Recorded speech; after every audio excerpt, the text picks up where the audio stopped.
Handog ng Radio Maria at ng Commission on Youth ng Diocese ng San Jose Nueva Ecija ang programang UCAT on Air.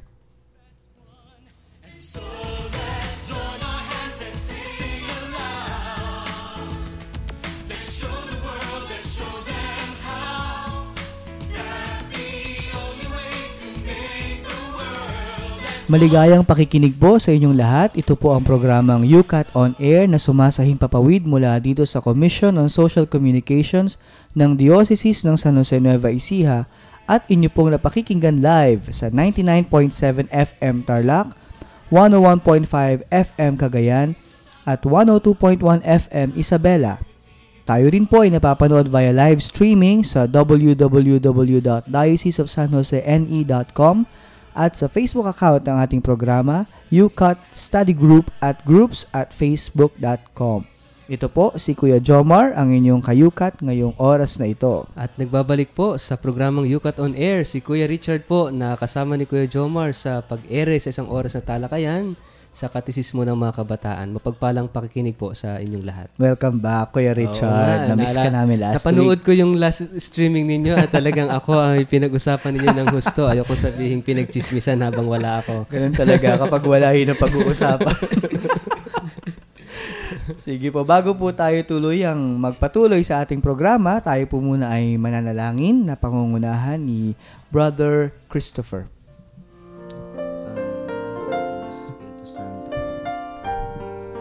Panginoon na mapagmahal, kami po ay dumudulog sa inyo na kami po ay iyong patnubayan sa mga oras na ito.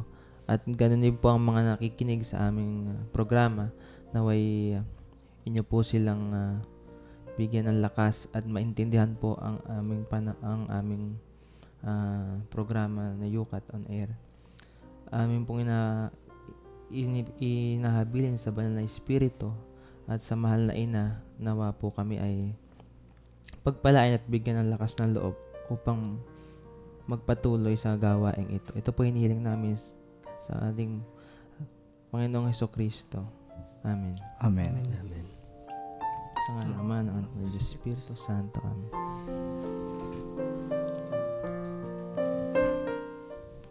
Maraming salamat, Brother Christopher, sa pangunguna sa ating dasal. Siguro, Kuya Jomar, bago tayo tuloy magpatuloy, pakilala mo muna yung ating mga panauhin ngayon. Nakakatuwa.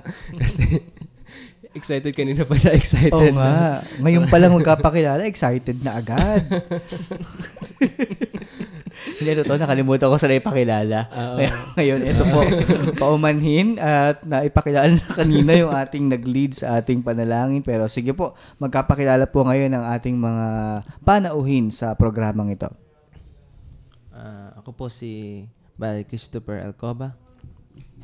Ako po ay nakatira sa 1 Cardenas Street, San Jose City. Ako po ay tiga San Jose City. Si Brother Christopher ay seminarista. Si at yung isa nating panauhin ay si... Magandang gabi po. Ako po si Roderick de la Peña. Nakatira po ako sa Rufina Homes 4. At siguro yung involvement mo, kapatid, sa simbahan. No? Ano ba yung involvement mo ngayon? Isa po akong Knights of the Altar. Member siya ng COA. Sa Sakristan. Ayun. Ayun, sige. Maraming salamat sa pagpapaunlak ninyo sa amin na maging panauhin namin ngayong araw na ito. Kinakabahan ba kayo? Huwag kayong kabahan. Kasi kapag kinakabahan kayo, kinakabahan din ako. Kaya huwag kayong kakabahan. Pangalawang beses ko palang mag-a-anchor ngayon. Kaya yun. Kayo po ay nakikinig pa rin sa UCAT on Air at bago po tayo dumako sa ating UCAT question ngayong araw na ito ay magkakaroon po muna tayo ng maikling pagbabalik tanaw sa ating nakaraang programa tungkol sa UCAT question number 10. Ayan. Pang-sampung UCAT question na tayo, Brother Richard. At ang UCAT question number 10 ay, with Jesus Christ, has everything been said or does revelation continue even after Him? Yung sabi dito ay nung wala na si Jesus dito sa piling natin sa lupa, nagpapatuloy pa rin ba ang kanyang pagkapakita, yung kanyang revelasyon, yung manifestation niya? Yung aming topic last Friday at ang guest namin si Brother Ian Andal, isa ring seminarista at isang kabataan ng San Jose, si Brother Manny. Brother Manny. Si Kuya Manny na nakikinig ngayon. At ang kasama ko last time na ang co-anchor ko ay si Brother Oji. Si Kuya Oji. Si Sir Oji. Isang kabataan din. At napakaganda na naging talakayan namin tungkol sa topic na ito, yung revelation ng Diyos. Revelation ng Diyos sa pamamagitan ni Jesus. Ang sabi dito, nagpapatuloy pa rin ba? Ang sagot dyan, hindi na yung physical na si Jesus. Wala na yun. Natapos na siya, nagampanan niya yung kanyang mission dito sa lupa, nailigtas niya tayo. Pero yung kanyang pagkapakita sa ibang paraan ay patuloy pa rin. Yung kanyang manifestation in different ways. Nagbigay kami ng mga halimbawa ng pagkapakita ng Diyos sa buhay natin bilang mga kabataan at sa paanong paraan niya ipinadama yung kanyang presensya, no? Very very touching nga yung kay Kuya Manny last week, numutik ako maiyak sa sinabi niya na yung kanyang malalim na pagkilala kay Jesus sa pamamagitan ng taong isinugo niya para tulungan siya. Unexpected, parang isang himala. Kasi nakalagay din dito na sa UCAT na ang pagkapakita ng Diyos ay maaaring isang himala rin sa pamamagitan ng mga private revelations na tinatawag. Gusto ko lang magdagdag dyan, Kuya Jomar, no? Yung nga nabanggit mo yung private revelation. Yung sinasabi dito na minsan lang, no?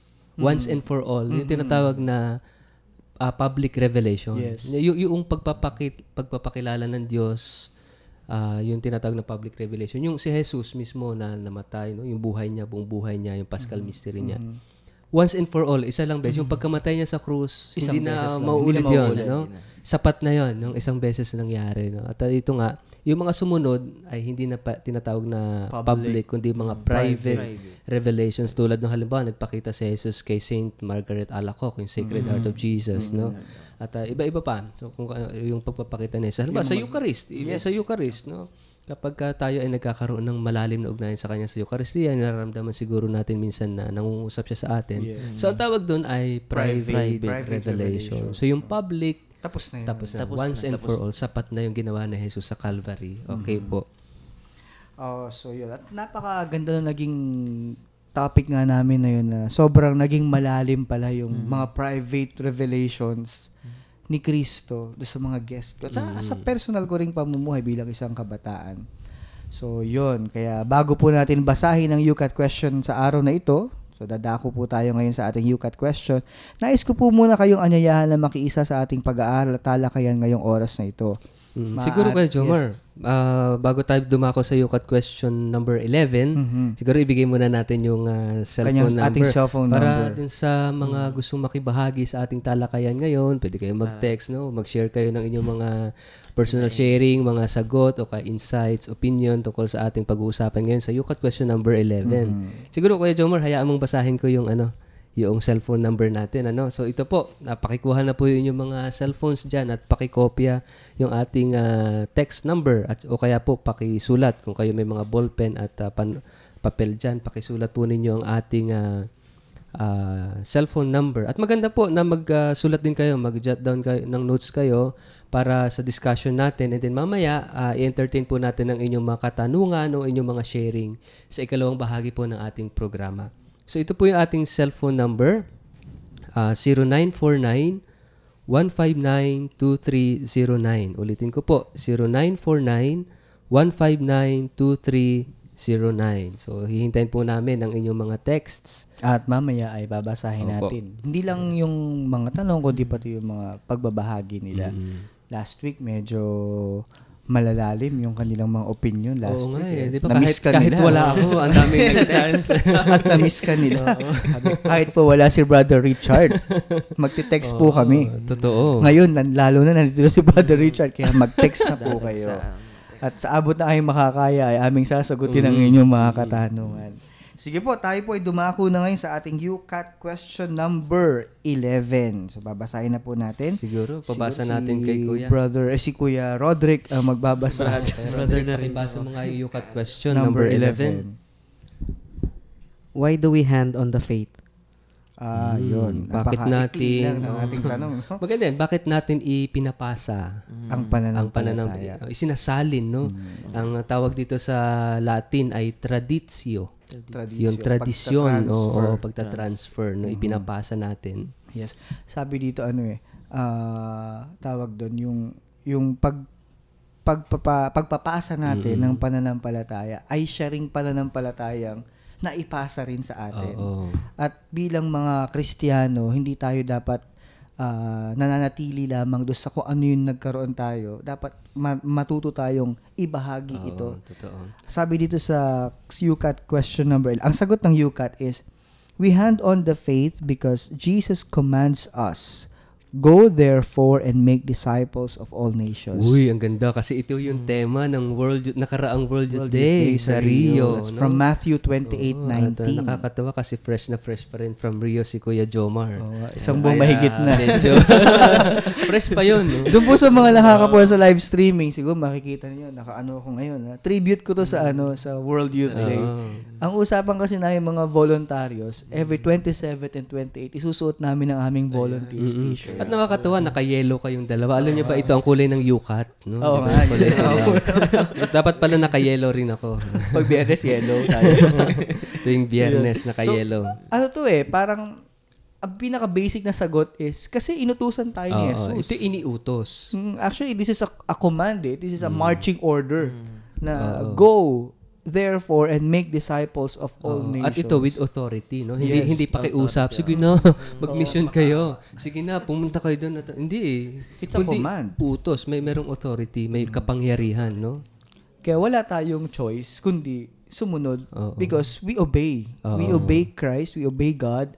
At dahil na-transform tayo, this is now our pinaka-obligasyon naman natin to transmit the faith to others. Kung babalikan natin, Kuya Jomar, yung ang passage niya sa Bible. Actually, before that line, merong sinabi si Jesus. Sabi niya, all power in heaven and on earth has been given to me.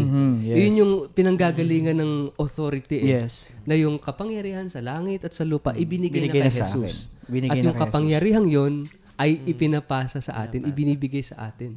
No? Sa pamagitan ng simbahan. No? Yes. Sige. Kaya ang kasunod nun is yung command nga Yung na command. go therefore and make disciples of all nations.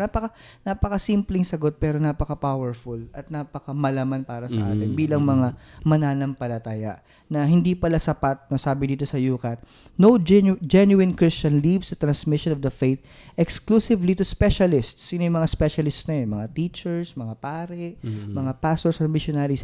Kapag ikaw ay isang genuine na Christian, hindi mo dapat na parang paano ka ba sabihin yun, yung hindi mo dapat na iasa lang sa mga espesyalista yung pagtatransmit ng pananampalataya because we are Christ for others. At dahil doon, at kung ikaw ay isang genuine na Kristiyano, ikaw mismo ang gagawa ng paraan upang ma-transmit mo yung pananampalatayang ito sa iba. Tsaka diba ito naman yung purpose na sabi ni Pope Benedict kung bakit nagkaroon tayo ng UCAT. Sabi niya, mahalaga yung know the faith. Yes. Ibang tayo mismo, individually as an individual, kinakailangan natin na bilang sumasampalataya, kinakailangan natin personally alamin yung pananampalataya natin. Dahil hindi lang iba yung tinatawag na talon ng pananampalataya, yung bang blind obedience sa pananampalataya, yung bang hindi mo maintindihan kaya sasampalataya ka na lang. Hindi yun yung pananaw natin Kailangan yung faith natin is also reasonable. So alam natin mismo tayo yung nagdidiskubre, tayo yung nagsasaliksik. Kaya nga meron tayong UCAT, mayroon tayong katisismo. At ibig sabihin, kung tayo mismo ay umaalam ng pananampalataya natin out of our own initiative, kalayaan natin. So even the command, after knowing the faith, anong susunod? Share the faith. Yes. You have to share that faith. At ito yung panawagan sa atin. Know and then share. Magandang na i-open mo yung Brother Richard kasi gusto ko itanong sa ating mga guests. Kasi katulad ng binanggit ko kanina na yung pananampalataya na meron ka ngayon ay ipinasa lang din yan sa iyo. So gusto kong magandang siguro itanong na sa paanong paraan na i-transmit sa iyo ang pananampalatayang Oo. sinasampalatayanan mo ngayon? Actually, kanina pa excited mag-share yung panauhin natin. Parang namumutla nga siya ngayon. Nakikita ko.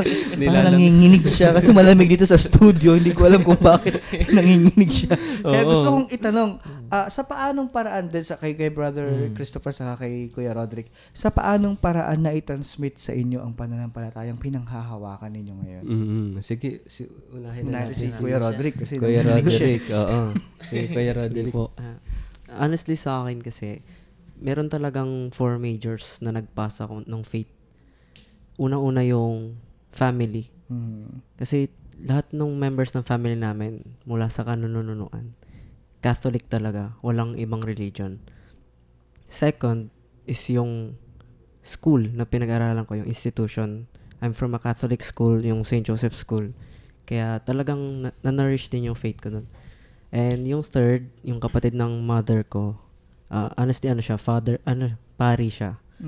Si Father Rios Choco, MSc po. Sa mga, kung meron mang nakikinig na MSc. And syempre po yung last, yung friends ko. Hindi lang yung mga COA, kundi yung mga nakasama ko dun sa Catholic school. Sila rin yung tumulong sa akin. Ang galing talagang gumamit ang Diyos ng mga instrumento para yung pananampalataya ay makarating sa Kanya at siya mismo as manurish, mapalalim, no, mapalaki. And until now, at yung bunga nung faith na natanggap niya is service. Yes. Naglilingkod siya sa ngayon simbahan, no, as bilang COA. So ito yung I hope, no, I believe na yung paglilingkod mo sa pagiging isang COA mo is a product o ito ay bunga nung pananampalataya na naipasa sa'yo, no? Ganun naman tayo, no? Na bakit tayo nandito nagtsatsaga, nagsisikap, na nagsasakripisyo is because of that faith na gusto nating i-share. Oo, na i-share at isinabuhay natin, no? Siguro si Brother Christopher din. Sa akin po, mayroong pagkaka-the same yung kanyang sinabi na sa pamilya. Number 1 yun, yung sa pamilya, na hikayat po ako ng pamilya kasi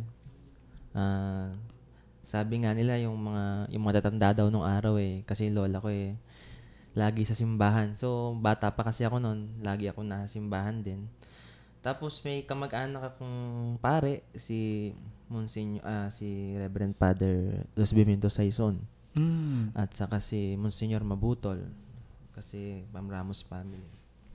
Ngayon, na-inspire ako, tapos hindi ko akalain na may involve ako sa mga youth organization. Naging COA din ako noong time ni Monsignor, Monsignor kasi tawag sa Monsignor Saison.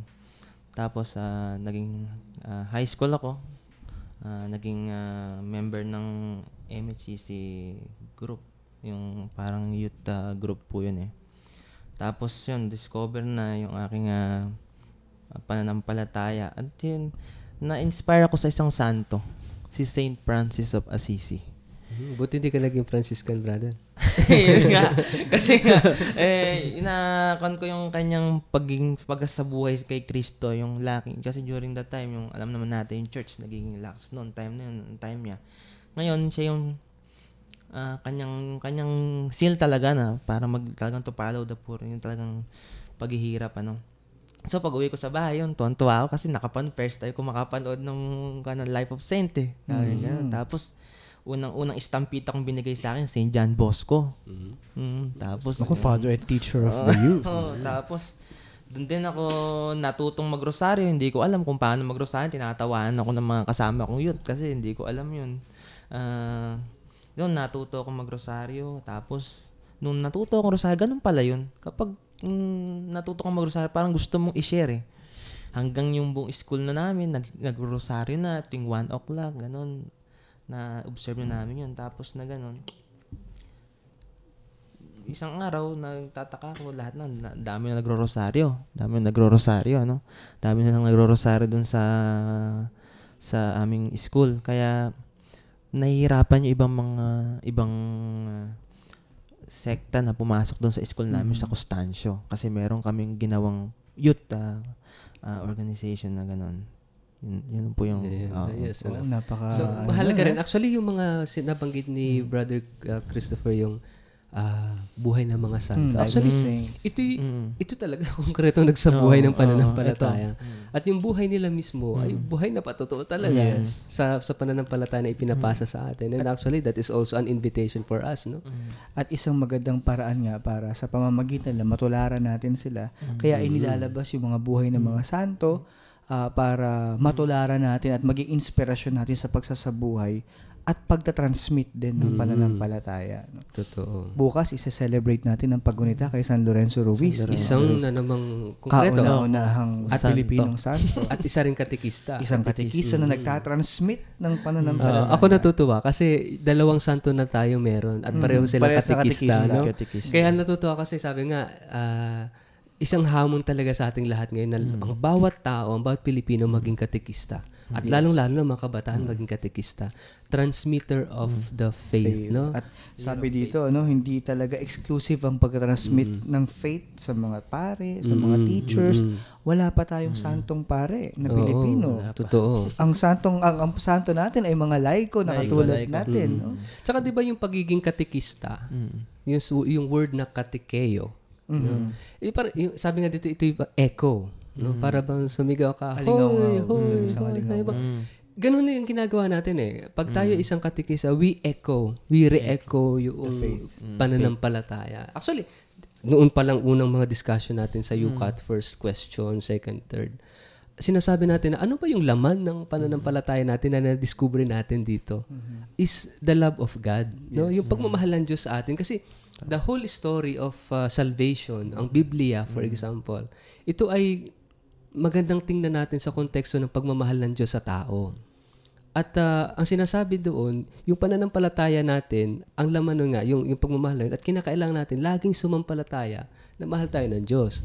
Kaya tayo, kapag nagkakatikais tayo, halimbawa ngayon, sabi dito, go therefore and make disciples of all nations. No? Kasama nung pagpapahayag natin, kasama nung gumagawa tayo ng mga disipulo eh. Sabi rito, no? Ano ba ang disipulo? Tagasunod, no? Tagasunod nino natin? Hindi. Tagasunod ni Kristo. At ano yung landas ni Kristo na binigay sa atin? Is the way of love. Yes. Yung gagawa tayo ng mga disipulo na susunod sa landas ng pagmamahal, no? Ibig sabihin, we need to also be love sa bawat isa. No? Ito yung magandang konkretong challenge the content. At dapat nakikita natin at nararamdaman natin yung pag-ibig ng Diyos. No? Kasi katulad na sinabi mo kanina na yung buong banal na kasulatan ay may isa-summarize natin into pagmamahal ng Diyos. So, parang ang command kasi niya is loved one another as I have loved you. So parang yun yung magiging standard natin sa maging sa pagka-transmit natin ng pananampalataya. Dapat ang standard natin is ginagawa natin ito kasi gusto nating i-share yung pagmamahal ng Diyos sa iba. Totoo. Kasi sa karanasan kanina nilang dalawa, no, yung talagang they felt that love concretely sa family, no, sa eskwelahan, sa mga kaibigan, no, at ganoon din yung na-experience ni brother kanina, yung pagmamahal ng Diyos na nakita sa mga buhay ng mga santo. Kanina may sinasabi ka yung kay Mother Teresa. Kasama sabi dito sa UCAT na isang napakagandang paghahalin tulad, no, isang magandang comparison, sabi ni Mother Teresa. Often you see power lines running alongside the street. Unless current is flowing through them, there is no light. The power line is you and I. The current is God. We have the power to allow the current to flow through us and thus to generate the light of the world, Jesus, or to refuse to be used and thus allow the darkness to spread. Siguro, bigyan natin ng focus yan, Kuya Jomar. Balikan natin, siguro pwedeng hati-hatiin natin, himay-himayin natin. Kasi napakaganda nitong, siguro pakibasa mo nga ulit, kapatid, yung binasa ni Kuya Jomar kanina para ma-recall lang natin. Often you can see power lines running alongside the street. Unless current is flowing through them, there is no light. Ayun. Siguro doon muna. Ano ba sinasabing power dito, Kuya Jomar? Sabi dito, the power line is you and I. Yung mga kable ng kuryente. Tayo raw yun. Yung kuryenteng dumadaloy doon ay si God.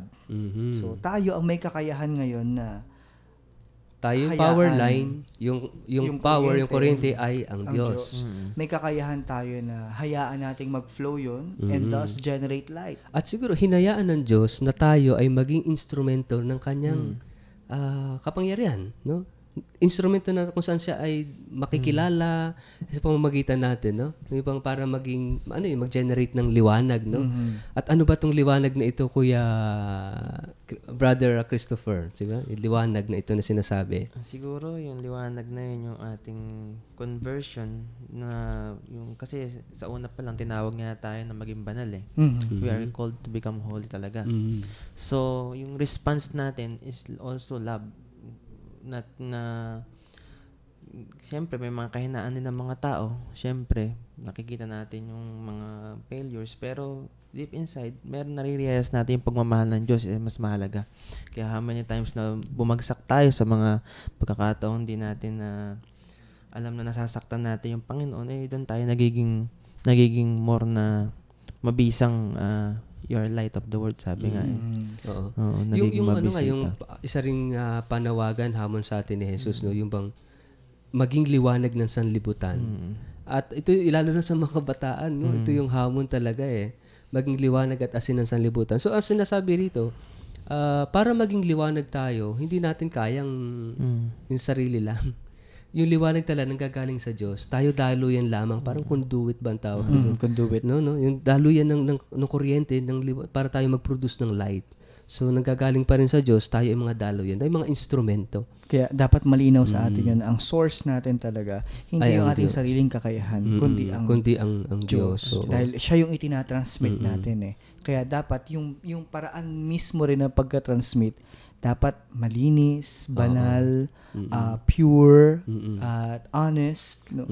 Pero sinasabi ni Mother Teresa dito, nasa sa atin yun. Yes. If we will It's accept our choice. or refuse. Choice No? natin yun. Kung tayo ay magiging daluyan ng liwanag o kung i-refuse natin ito, tatanggihan natin ito, at hahayaang mangibabaw ang kadiliman. No?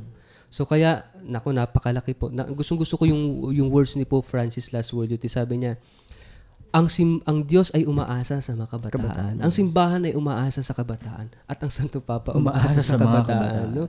I was there nung narinig ko yun. Talagang nakakatuwa dahil we recognize, the church recognizes the role of the young. No? Yung talagang bahagi ng kabataan sa pagbibigay ng liwanag. Even during Pope John Paul II's, the Blessed John Paul II's time, talagang binigyan na niya talaga ng kakayahan ng mga kabataan to become evangelizers. Binigyan na niya talaga ng hindi ng kapangyarihan kundi ng umasa siya na ang mga kabataan magiging evangelizers of the modern world. Gusto ko yung sinabi rito just to end this segment, no, this portion. Sabi ni Pope Francis, yung go and make disciples of all nations. Sabi niya, sharing the experience of faith.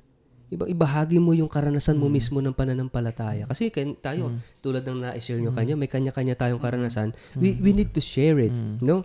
And then, proclaiming the gospel, this is a command that the Lord entrusts to the whole church. Sabi ni Pope Francis, which includes the young people. No? But it is a command that is born not from a desire of domination. Hindi yung mga ibabaw, maghari. No? But from the desire, not desire for power, but from the force of love.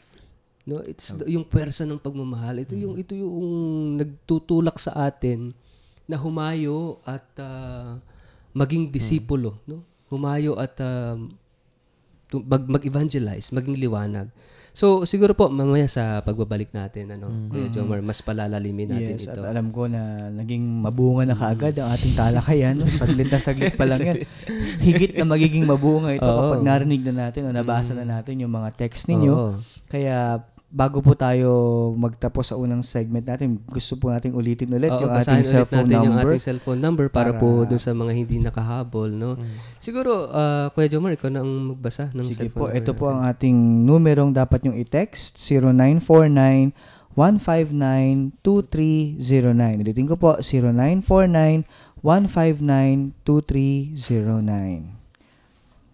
At ngayon po, huwag kayong aalis at magabalik din po kaagad ang ating programang UCAT on Air.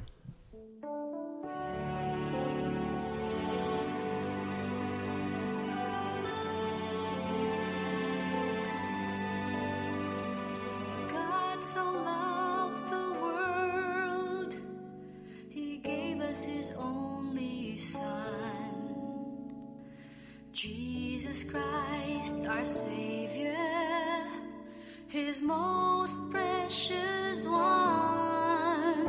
He has sent us His message of love and sent those who hear to bring the message to everyone in a voice loud and clear.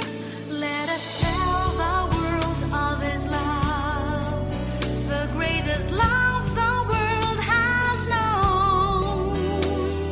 Search the world for those who have walked astray and lead them home. Fill the world's darkest corners with His light from above. Walk every step, every mile, every road, and tell the world of His love.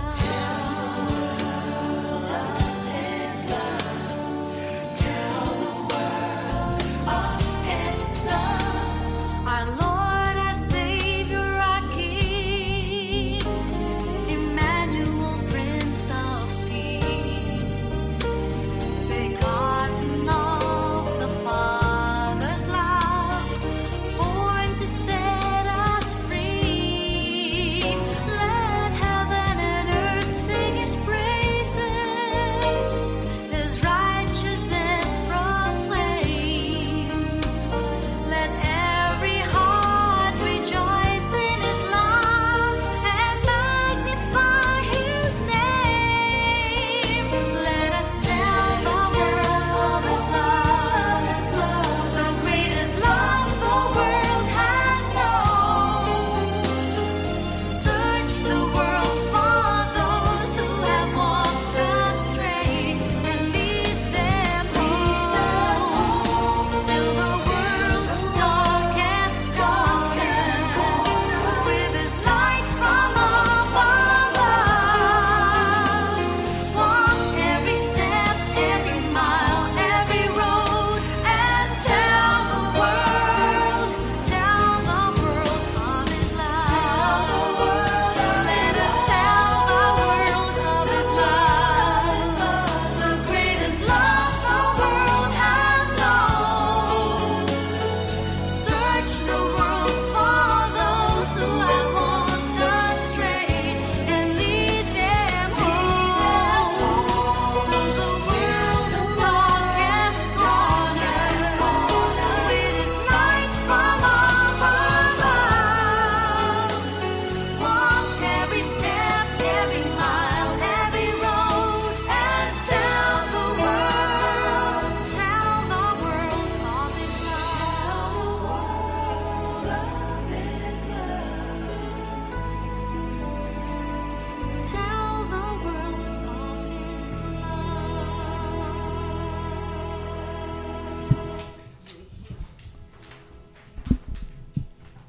Nagbabalik po ang programang UCAT on Air at ito po ang inyong kayukat, si Kuya Jomar. At ito po si Kuya Richard. Si Brother Christopher po. At Roderick po. Ayan. Ano ako sa pagkapakilala ng mga kasama natin ngayon. Parang nilalamig. So Brother Richard, napakahitik sa kaalaman at yung ating talakayan kanina sa unang bahagi ng ating pag-uusap, no? Kanina lang napakalalim na. Paano pa yung mga darating nating mga text questions at mga Siguro, pagbabahagi? Para dun sa Kuya Jomar, dun sa mga hindi nakahabol dun sa previous discussion natin at dun sa gusto pang maintindihan ko ano ba yung pinag-usapan natin kanina. Yun nga, yung doon sa pagpapasa no, ng pananampalataya. Ang tanong nga natin kanina is, why do we hand on the faith? Bakit? Hindi paano ha? Bakit? Doon muna tayo sa bakit. Kasi iniutos iniutos sa atin ito ni Jesus na Simple go lang, iniutos niya. and make disciples of all nations. At hindi ito request. It's a command. Actually, kung pagpapatuloy pa nga natin ito, baptizing them in the name of the Father and of the Son and of the Holy Spirit. Itong line na ito. At nandun yun, behold, I will be with you until the end of time. No? So, kung bubuuhin natin yung phrase na yun kay Matthew, At yun nga, pinag-usapan natin na sabi kanina, na-share kanina yung dalawa, yung kanilang paano ba nakarating sa kanila yung pananampalataya. At yun nga, at yung kanilang paglilingkod ngayon ay bunga noong pananampalataya na natanggap. Siguro si Kuya Jomar meron ding Ako, siguro katulad ikwento mo ko rin yan, ngayon. na-resonate, nakapag-resonate ako sa experience ni Roderick kasi ako mismo ay isang sakristan. COA rin ako eh. Nagsimula ako dito sa COA. At ako, family rin. Actually, specifically, lola ko ang nagmulat sa akin sa pananampalataya. Hindi man niya ako talaga yung tinuruan, as in parang katisismo, pero yung kilos niya, yung ginagawa niya, halimbawa, yung gumigising siya ng madaling araw to pray, ang dami-dami niya mga libro. Tapos isinasama niya ako sa misa ng umaga.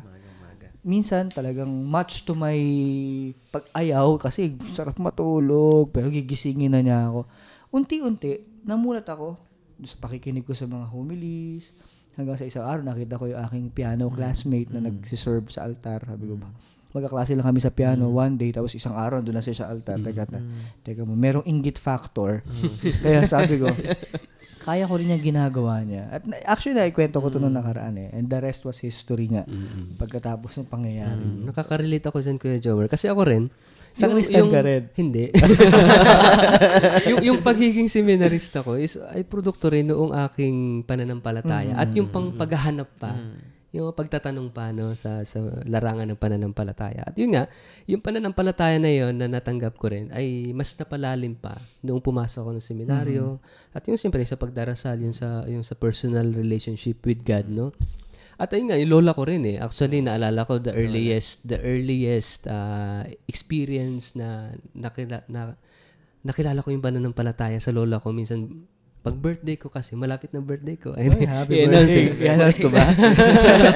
Hindi, pag birthday ko kasi, yung lola ko, dinadaanan ako sa bahay, pumupunta kami sa simbahan. Tapos, pinagdadasal niya ako sa harapan ng puo, ng statue. Hindi ko alam kung sino yun. Basta may pakpak, tapos may hawak na isda. Yung pala, later on na lang ako sa St. Raphael. Tapos pinakagano na may hawak na sa San Juan Bautista pala yan. Sabi ko, tapos si lola, yung typical na katoliko na kukuha ng panyo, ipupunas sa akin. Para bang anong ginagawa ng lola ko sa akin? Pinupunas sa bumubulong-bulong sa Panginoon, iingatan mo po ang apo ko, wag mo po siyang pababain, ililigtas mo po siya sa sakit, punas-punas, hindi muna sa akin. So, siguro sa mga nakakarinig sa atin dito ngayon, siguro, i-criticize tayo mga Katoliko, mababaw na pananampalataya. Pero sa akin, hindi mababaw yun eh. Malalim siya kasi it comes from a personal experience with God, no? Ito yung personal na pagkilala. Sabi nga ni Pope Francis, wala na yatang mas lalalim pa doon sa mga debosyon na gano'n. Dahil ito, personal interpersonal relationship no? At wala nang lalalim pa sa ganong klaseng pananampalataya. At doon po, doon talaga nag-umpisa yung nga napalapit ako sa simbahan sa pamagitan niya, no?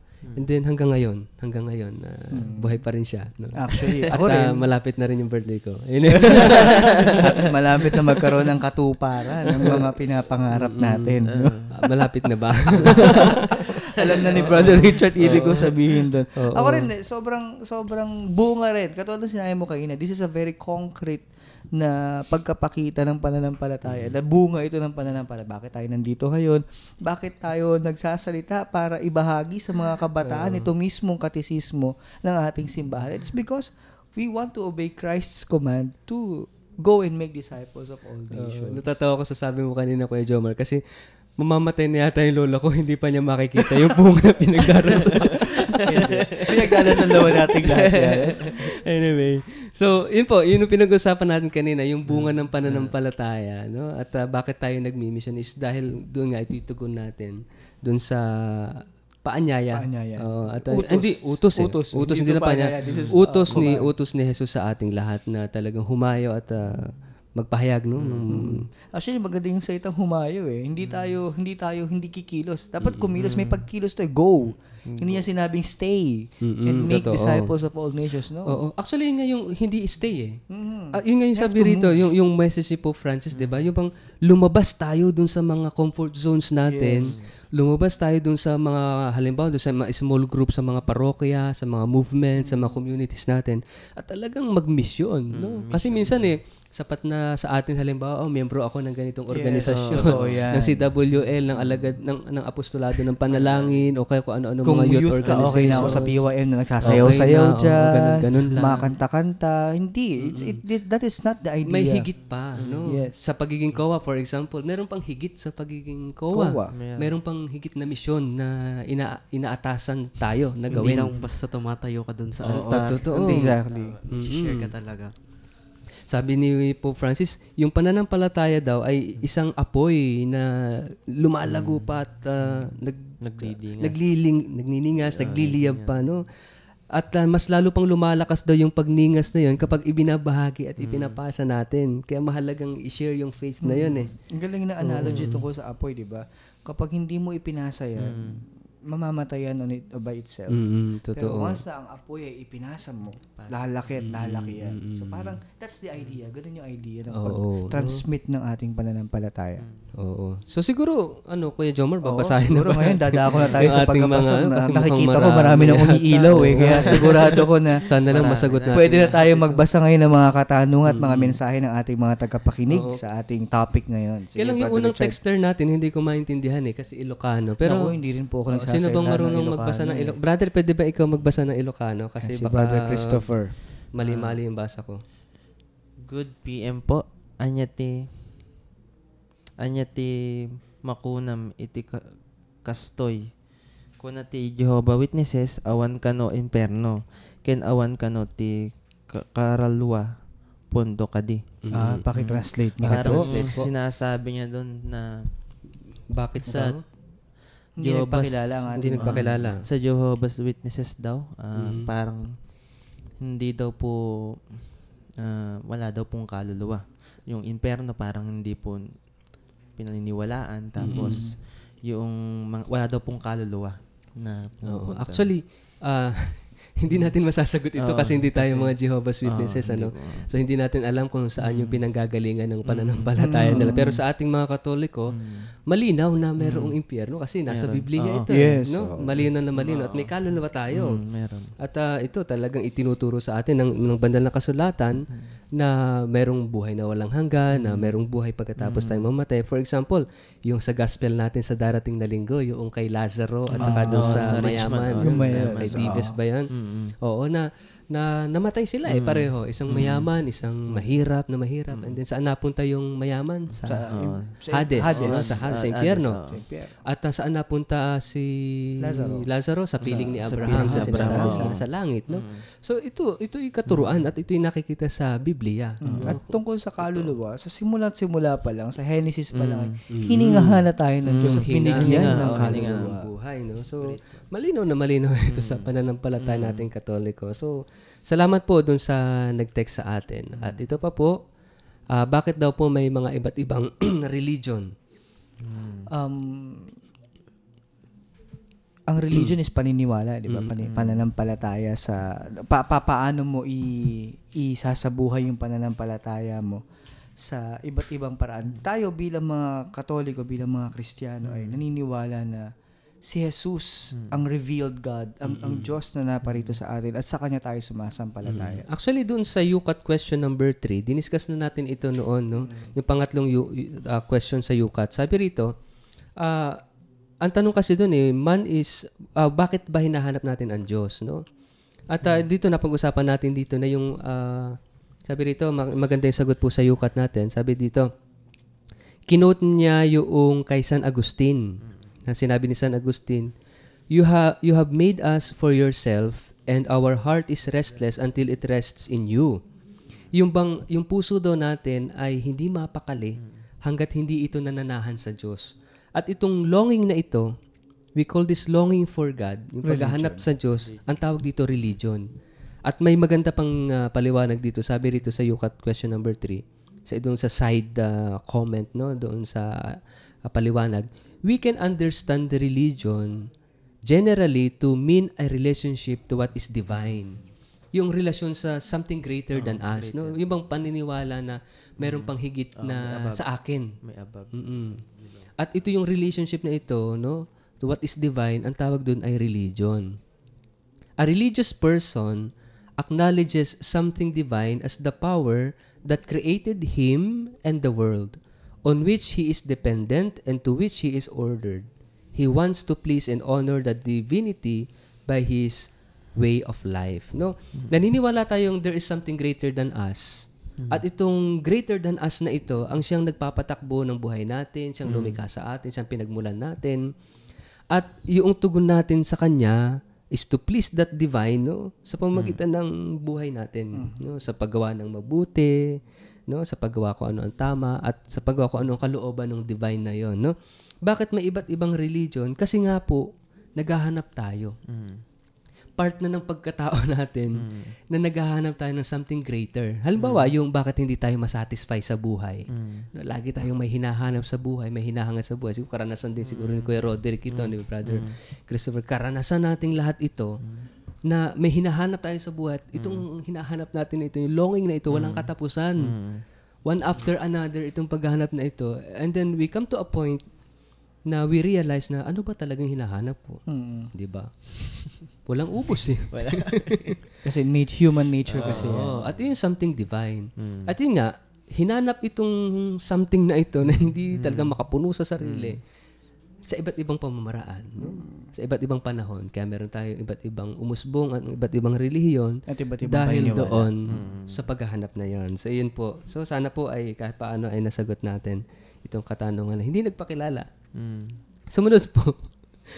Good evening po. Bakit yung iba hindi kumakain ng baboy? Alam mo, kadugtong yan nung sinagot mo kayo. Kasi sa ibang mga religions po, bawal silang kumain ng baboy. No? Kung papaanong sa atin din, di ba? Sa ating relihiyon din, ipinagbabawal din halimbawa kapag Good Friday, pinagbabawal na kumain tayo ng lamang kati. No? Kasi ito ay pagpa-purify ng ating sarili, pagpapalinis ng ating puso, pagpapalinis ng ating pagkatao. Yun ang aking pagkakaintindihan. Kasi ang sagot ko dito, brother, kasi ayaw ng pork barrel. Ayun. Ibang religion din yan. Ibang paniniwala. Bumibenta ka, Brother Richard. Absent ka lang last week, ha? Parang sa akin, cannibalism yun. Sa mga nakikita po sa live streaming, makikita niyo po kung bakit ganun po sinabi ni Kuya Roderick. Actually, itong paniniwala sa hindi pagkain ng baboy, it is an ancient belief. Sa Old Testament kasi, no, pinagbawal. Even sa relihiyong Judaism, di ba? Bawal sila kumain ng baboy. Actually, isa sa nakikita ng mga biblical theologians, bakit pinagbawal yung pagkain ng baboy? Kasi during that time, kailan ba ito pinagbawal? Noong sila ay naglalakbay sa desert, no? Itong Israel pinalaya sa Egypto and they are traveling dun sa promised land for 40 years. No? At the purpose is kasi ang baboy, hindi lang sabi nila marumi, no?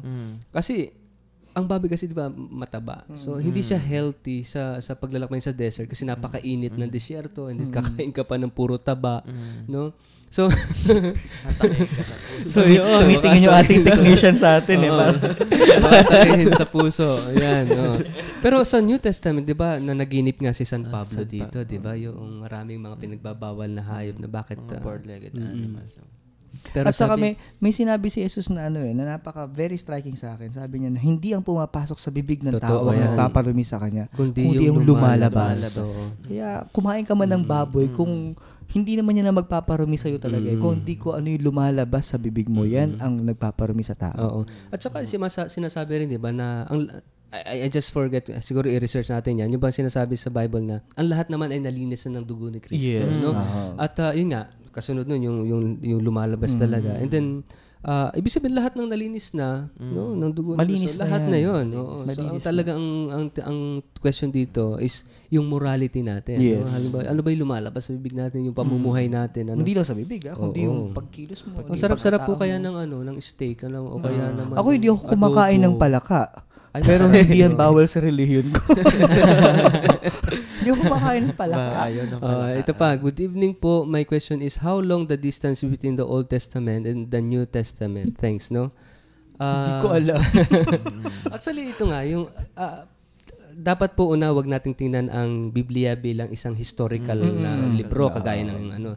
Although rooted ang scripture sa history. May nangyari talagang konkretong kasaysayan. Totoong Pero nangyari kasi ito, siya ang based on buong history. Biblia kasi is a theology. Ito ay interpretasyon, ito ay pagninilay sa karanasan nila ng Diyos. Pagkakaranas nila sa Diyos as a people. No, pero kung titingnan sa history kasi, ay yung naghihiwalay sa Old and New, kasi yung especially nagtatapos yung Old Testament sa Book of Maccabees, di ba? Tapos ang sumunod na pagdating sa New Testament, the first Matthew. gospel is Matthew. Matthew. Pero ang unang naisulat sa Gospels ay the Gospel of Mark. Na kung saan naisulat around year 37, no? Year 30. Kasi namatay si Kristo year 33, 4 years after Sinulat naisulat. ang Gospel ni Mark. Pero yung the last book sa Old Testament, yung Maccabees, up to 37 AD, no? BC pa yung Maccabees, before Christ pa yun Yes. Tapos Anno Domini, the year of the Lord, no? Sa 37 AD. Ang tagal po nun. No? Napakatagal talaga. Bakit hindi nagsulat? Kasi noong ang Israel ay masakop ng Roman Empire, ano ba ang Hellenistic yan, di ba? Greek. Yes, Greek. Pinagbawalan silang sumulat ng sa sarili nilang lingwahe. So lahat kailangan nakasulat sa Griego. Parang abomination ito sa Israel. Hindi na lang kami magsusulat. Kaysa magsusulat kami at magsasalita ng ibang lingwahe. At ano pa yon? A Gentile language. Parang pagano. Pagan language. So, kaya napakatagal. No? Kaya yung span ay napakatagal din. Pero, maraming nangyari sa pagitan nun. No? Mga digmaan, mga war yan. No? So, ito po. So, yun po ang ating kayang ibigay na kasagutan ngayon. Kung yung exactly na sagot ay hindi po natin kayang sagot. Actually, hindi ko rin alam kung anong dahilan nung nagtanong sa atin. Bakit gusto niyang malaman yung time yung time between the New and the Old Testament. Sige po. Tapos meron po tayong nag-share dito. Sabi, hi to Radyo Maria, to UCAT program, to Brother Jomar, Brother Richard, Brother Christopher, at Brother Roderick. It's me, Dex. Yeah? Si Dex talagang maano sa atin. Hi din sa mga youth na a-attend ng DYC sa October. The Diocesan Youth Camp. Oo, Diocesan Youth Camp. Sensya po sa mga ka-PYM ko, I'm not with you po. Enjoy, guys. Maging alingaw-ngaw tayo. Maganda alingaw-ngaw na yan eh. Katikista, pagiging katikista yan eh. Tayo ni Kristo bilang kabataan sa ating kapwa. Kabataan. Ipakilala si Jesus sa kanila upang maging tanglaw siya sa pagtahaks ng ating buhay at pagpapayaman sa ating pananampalataya. Si Dex. Thank you, Kuya Dex. Ayan. Kung nasaan ka man. Alam ko, nasa Mindoro yata siya. At dito po si Edu nag-text sa atin, no? Si Edu nakarating na from si Edu yung pala taga ay Mindoro. nasa Mindoro. Si Dex taga Kuya po. So, naalala ko lang na siguro na i-transmit sa akin yung faith noong high school ako sa St. Pius dito sa Kuya po. Kasi si Father Ariel, teacher ko noon. Hindi pa siguro siya pare noon, Sa Christian Living noong hindi pa siya pare. Tapos ngayon, ako na ang nagtuturo o nagbabahagi sa elementary at high school bilang volunteer catechist sa Butao. Pabati naman kay Jason ng Quezon. Wow, sikat si Jason, Hello, Jason. Hello, Jason. Kilala ko yan. Si Jason. Quizmon. Good evening po. Gusto ko lang pong mag-hi sa lolo ko. Get well soon, lolo. Sino ka? Hindi ka nagpakilala. Sino si Hindi naman lolo? nagpakilala. Bakit may pagalo sa si lolo mo? Ipag-asala lang po natin si lolo. Ito po. Ganda po. Miss ko na ang UCAT. Isang linggo ko lang po di napakinggan ang program. Tila kulang ang isang linggo sa akin. Maligayang pakikinig po sa lahat. Pasama naman sa panalangin ang lola ko, Nanay Mercedes de la Cruz. Thanks. Ana from Rizal, Nueva Ecija. Hello, Ana. Dasal natin si Lola Mercedes. Ito po, good evening po. May I just ask po if there is a biblical basis about prohibition of masturbation. Kasi po in England, hospitals, they find it therapeutic especially for patients who are mentally ill, and they say it's a form of outlet of their suppressed feelings. Thanks po, Brother June of Tarlac, no? Siguro po, maganda kasi actually merong sagot ang UCAT dito. Yes. Siguro next mga meeting, susunod na- next Friday, Next Friday, isasagutin pwede natin ito. natin Kasi may i-discuss. biblical basis po ito. So, naalala ko tuloy, biglang bumalik sa isip ko yung discussion namin sa theology dito. At para huwag ma-preempt yung ating topic next meeting, Next meeting. next ano natin, hindi mo natin sasagutin. Oo. Kasi po, maganda i-reserve natin ito kasi it will take a lot of discussion na rin. At tingnan natin kung pwede tayo mag-jump doon sa UCAT question na yan na Kasi maganda. may Sinagot kasi. particular na sinagot. Oo, very direct pa nga ang sagot ng UCAT dito. So Napakagandang Brother John, siguro po, tinanong yan. paumanhin, i-reserve natin ito sa next natin. No? Sa next Friday. Oo. Next Friday. Ito po, pabati naman po kay Marvin. Galing po kay Mary Rose. Sino ito? Mary Rose from, ayan. So ito po. Hello, Marvin. Mm-mm. Ang ganda-ganda ng mga questions kasi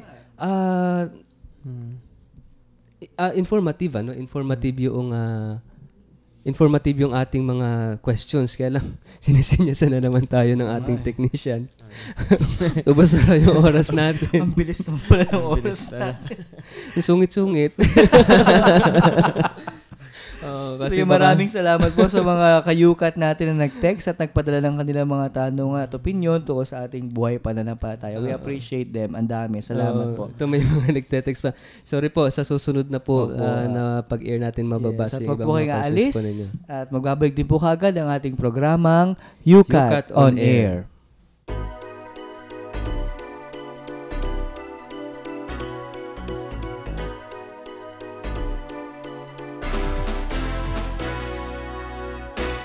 Gising na naman, kay bilis ng araw. Pikit pa ang mata, bumabangon na sa kama. Kay ganda nga naman ng araw kung simulan mong kumanta. Pasalamatan siya, si Jesus sa araw na ito. Buhay na anong sigla, iba't dulot niya sa tuwina. Alas 7 na, makakamauli sa eskwela. Magkaparami na, sumasakay patungong eskolta. Sabi sa Biblia, sa bawat lakad nyo ay si Jesus ang tsuber ng buhay. Dito ka sumakay, kasulina'y panghabang buhay. Biyahin mo ay sulit, pagkat patungong langit, hindi pwede ang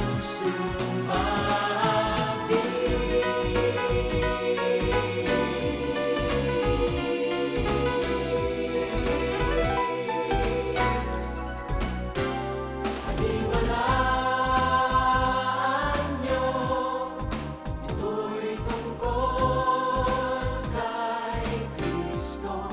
Makaakala nyo, ako ay nanloloko.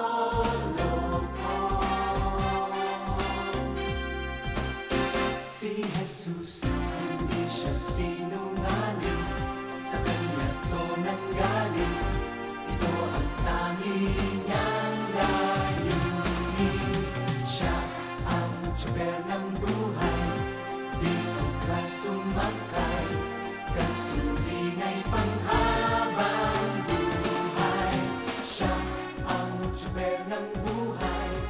Dito ka sumakay, kasulina'y panghabang buhay. Siya ang Nagbabalik po ang programang UCAT on Air. Ito po ulit si Kuya Jomar. At ito po si Kuya Richard. Brother Christopher po. Roderick po. Ayan. At darako na po tayo ngayon sa paglalagom tungkol sa ating hitik na pag-uusap kayo na sa ating UCAT question number 11. Punong-puno, talagang buhay na buhay ang ating discussion. Yung po pinag-usapan natin, yung tanong na UCAT question number 11, bakit ba natin ipinapasa, isinasalin yung pananampalataya? Dahil ito po ay iniutos sa atin. iniutos ni Jesus mismo sa atin. Sabi niya, humayo kayo. Go and make disciples of all nations. So, ito yung talagang matinding utos sa atin. At sabi nga, kanina sa mga sharing, nagmula muna ito doon sa mismong pagtanggap natin sa pananampalataya na ito, no, na ipinasa sa atin. At bakit tayo tumanggap? Bakit ito ipinasa sa atin? Para tayo rin mismo ay ipasa rin ito. At nakakatuwa sa sharing po kanina ng dalawa nating panauhin ay sabi nila yung kung ano yung paglilingkod na ginagawa nila ngayon ay ito ay dahil bunga ito o tugon nila ito dun sa pananampalataya na kanila mismong natanggap. At siguro ito po yung magandang tingnan din po natin sa ating pagninilay. Magandang tingnan natin paano ko ba natanggap itong pananampalataya, sino yung mga naging instrumento ng pananampalataya na ito sa buhay natin at ano yung tugon ko doon sa faith na iyon. Paano ko rin ito ipinasa? Paano rin ako tumugon dun sa paanyaya, dun sa utos actually. Utos ni Jesus na tayo rin ay magpahayag, no, ng pananampalataya, ng salita ng Diyos na ito sa ating kapwa. So siguro doon natin maibibigay ito yung summary talaga. Dahil ito ay iniutos sa atin ng Diyos at kinakailangan natin natupdin itong utos na ito. Sundin natin siya. So maraming salamat, Brother Richard, sa iyong paglalagom. Ngayon, maikling-maikli lang, darako po tayo sa mga pagbati natin. Siguro simulan ko na, Brother Richard. No? Una po ay nakikiramay po ang mga gumagalaw dito sa UCAT on Air kina Ate Lisa Consimino at Ate Gigi sa pagpanaw po ng kanilang ama na si Ginoong Alberto Ligon. So isama po natin si Ginoong Alberto Ligon sa ating panalangin. Ganon din po para sa mabilisang paggaling ni Dr. Susana Violago. Ito po ay panalangin na hinihingi rin nila Father Bong at nila Brothers Ian, Mitch, and Arnella. Nakikinig sila ngayon. Nakikinig po sila ngayon. At alam ko po nakikinig din ngayon at nanonood via live streaming ating mahal na obispo. Hello po, Bishop. Magandang gabi po. Salamat sa patuloy na pakikinig. At yun, kanina siguro, ayaw ko lang ding iwanan na nakahang, no? Doon sa nagtanong sa atin kanina, pakicheck lang po kung meron kayong UCAT question, UCAT book, no? Makikita niyo yung kasagutan doon sa tanong niyo kanina sa UCAT question number 409. 409 yung about sa masturbation po. No, so siguro bibigyan natin ito ng higit na kasagutan sa susunod. Sino Brother Christopher, tsaka baka meron kayong gustong gusto kayong batiin. Wala? Ayan, buti naman wala. Joke lang. Sige, Brother Christopher, bumati ka na. Mabilis lang. Kamusta dyan sa mga pamilya ko dyan sa May Cardenas? Ang dami ng pamilya. Hindi ko na isa-isahin. Sige. Sige, Roderick. Wala po. Ay, wala siyang...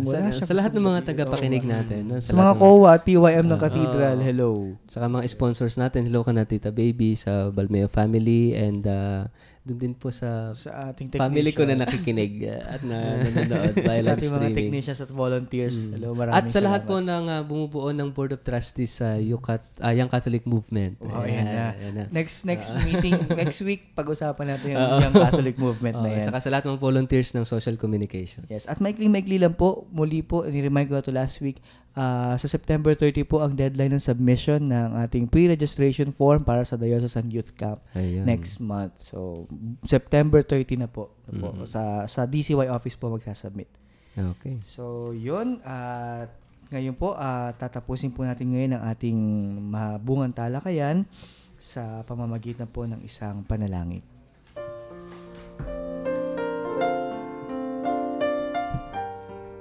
Sa ngalan ng Ama, ng Anak at ng Espiritu Santo. Amen. Mapagmahal at mapagkalingang Diyos, muli po ay kami nagkapasalamat sa inyong ibinigay na pagkakataon sa amin upang makapagtalakayan, maibahagi ang iyong salita sa mas marami pa pong kabataan. Patuloy po ninyo kaming basbasan, patuloy po ninyo kaming kalingain, at bigyan po ng katuparan ng lahat ng aming mga minimithi para sa mga kabataan. Pagpalain po ninyo kami, at wag po ninyo kaming pababayaan. Ito po ang aming hinihiling sa pamamagitan ng iyong anak, aming Panginoong Jesucristo. Amen. Sa ngalan ng Ama, ng Anak, at ng Espiritu Santo. Amen. Muli po, maraming salamat po sa inyong pakikiisa sa ating talakayan at inaanyayahan ko po kayong makinig muli sa susunod na Biyernes sa bago na namang talakayan tungkol sa UCAT question number 12. Ayun. Okay, so number 12 na tayo. Kaya ito po, ako pong muli si Kuya Jomar, ang inyong nakayukat ngayong oras na ito. At ito po, ang inyo ring nakayukat, si Kuya Richard. Brother Christopher po. At Roderick po. Ayun, ganun po talaga sila magpakilala. Kaya hanggang sa susunod na Biyernes po, magkayukatan po muli tayo.